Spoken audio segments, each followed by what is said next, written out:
Eu trabalho no Observatório da Política Nacional de Saúde Integral das Populações do Campo, Floresta e Águas. É um observatório que fica na Universidade de Brasília, junto ao Núcleo de Estudos de Saúde Pública, na Faculdade de Saúde Coletiva da Universidade.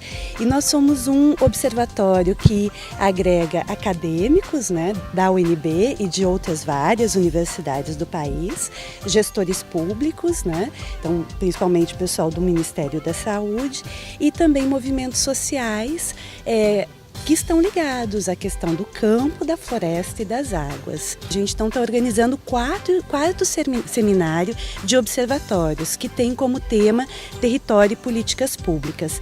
O seminário vai acontecer dias 29 e 30 de setembro, aqui na Unicinos, e está envolvendo observatórios de várias temáticas.